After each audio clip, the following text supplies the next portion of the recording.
Hola, soy Conchi Lorenzo, abogada del despacho Logarte. En este vídeo os voy a explicar en qué consiste un divorcio contencioso. Como su propio nombre indica, significa que existen discrepancias entre los cónyuges que quieren divorciarse con respecto a cuestiones importantes como las relaciones paternofiliales que tienen que ser reguladas después del divorcio.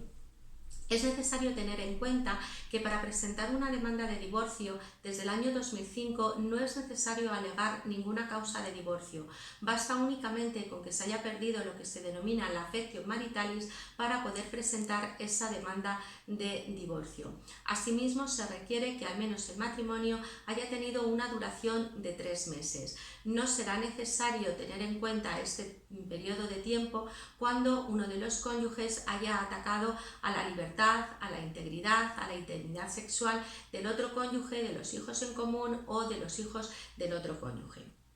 Pues bien, como decía, el divorcio contencioso significa que los cónyuges no son capaces de ponerse de acuerdo con respecto a cuestiones tales como a quién corresponde la atribución del domicilio que hasta ese momento ha constituido la vivienda familiar, tales como si la guarda y custodia de los menores de edad ha de ser compartida o si se ha de atribuir a uno solo de los cónyuges y en ese caso cuál es el régimen de visitas que se va a establecer. Cómo dividir, por ejemplo, las vacaciones de verano, si se van a dividir de forma mensual o si se van a dividir por quincenas,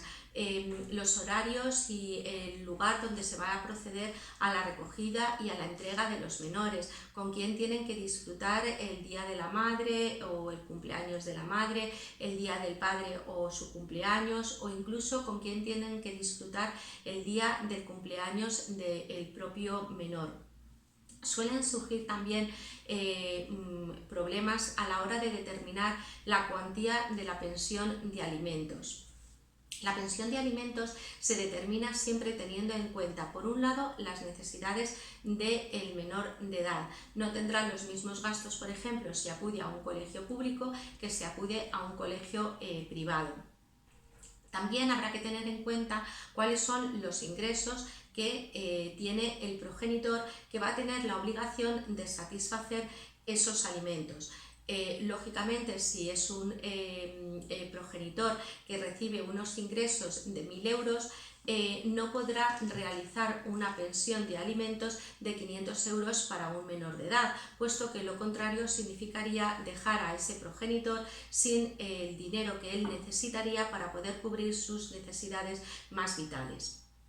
Por lo tanto, es necesario tener en cuenta tanto las necesidades del menor como los ingresos que recibe el obligado a realizar el pago. Pueden surgir también discrepancias con respecto a si procede o no la determinación de una pensión compensatoria y en su caso de cuál ha de ser la cuantía o la duración de la misma. Surgen también numerosos problemas cuando se produce el divorcio con respecto a la liquidación y a la adjudicación de los bienes que forman parte de la sociedad de gananciales cuando este ha sido el régimen que ha regido el matrimonio. En el caso de que los cónyuges no se pongan de acuerdo sobre cómo realizar ese reparto de los bienes que forman parte de la sociedad de gananciales, será necesario iniciar el procedimiento de divorcio contencioso y una vez que se haya iniciado ese procedimiento de divorcio contencioso o que ya se haya dictado una sentencia con respecto al mismo, será necesario iniciar otro procedimiento con respecto a la liquidación de la sociedad de gananciales. Por último, hacer una pequeña reseña con respecto a todos esos procedimientos en los que uno de los cónyuges desconoce el domicilio o el paradero del cónyuge con el que en su día se casó. En este caso, la demanda tendrá que presentarse por la vía contenciosa y tendremos que pedir al juzgado que nos realice la averiguación domiciliaria del cónyuge que se encuentra en paradero desconocido para poderle realizar la notificación de esa demanda en los domicilios que resulte de dicha averiguación. Este es un proceso que se puede alargar en el tiempo dependiendo de los domicilios en los que haya estado empadronado, si siempre ha estado empadronado en el mismo domicilio, si ha estado empadronado en distintos domicilios, etc. Una vez que se presenta la demanda